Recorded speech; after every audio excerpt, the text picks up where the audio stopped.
আসসালামু আলাইকুম। ওয়েলকাম আজকের ভিডিওতে। আজকে আমরা টেলউইন্ডের কাস্টম সাইজ দেওয়া শিখব। এটা হতে পারে প্যাডিং এর ক্ষেত্রে, মার্জিনের ক্ষেত্রে বা কোন কালার দেওয়ার ক্ষেত্রে। আচ্ছা, তার আগে আমরা দেখে নিই এখানে কি কি রয়েছে। সো এখানে খুব সিম্পল একটা ন্যাভিগেশন ফর্ম এবং নিচে একটি অ্যাবাউট আস সেকশন রয়েছে। আর স্টাইল সেকশনের মধ্যে রয়েছে বেসিক কিছু স্টাইল। ওকে, সো এটার আউটপুট আমরা ডান পাশে দেখতে পাচ্ছি। তো এতদিন যখন আমরা টেলউইন্ডে আমরা কখনো প্যাডিং দিতাম বা স্পেসিং দিতাম, তখন আমরা কি করতাম? টেলউইন্ডের ডিফল্ট কিছু সাইজ রয়েছিল, যেমন P4। সো P4 তারা মূলত তারা 4x4, that means 16 pixel gap বুঝিয়েছিল। সো আপনি যখন কোনো কিছুকে P4 দিয়েছেন, দ্যাট মিনস আপনি চারদিক থেকে 16 পিক্সেলের একটি গ্যাপ নিয়েছিলেন। তো আমরা কি করতাম? আমরা সাধারণত P4, P8, P12, P16 এভাবে নিতাম, তাই না? কিন্তু যদি আপনার একটু কাস্টম সাইজের প্রয়োজন হয়, তখন আপনি কি করবেন? আপনাদের কি লাস্ট অ্যাসাইনমেন্টের কথা মনে আছে? সেখানে কিন্তু আমাদের 31 পিক্সেলের প্যাডিং এর প্রয়োজন ছিল নেভিগেশনের ক্ষেত্রে।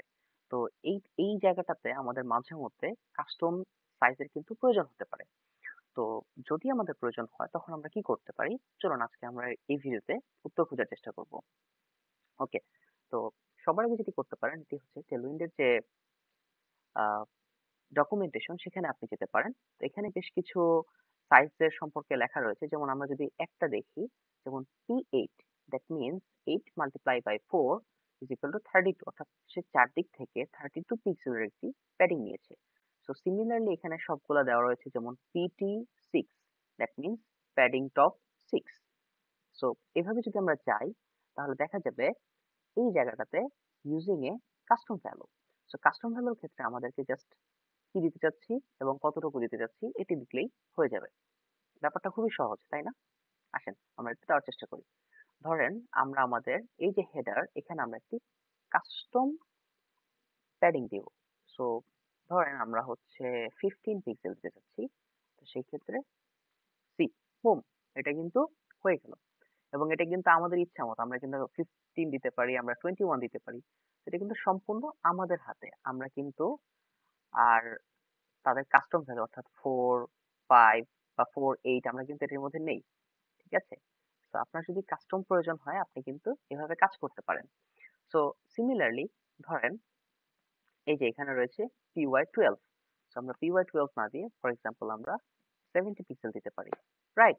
কি চমৎকার, তাই না? এবং আপনি একই কাজ কিন্তু মার্জিনের ক্ষেত্রে করতে পারেন। যেমন ধরেন আমি MY12 দিচ্ছি, তাহলে কি হবে?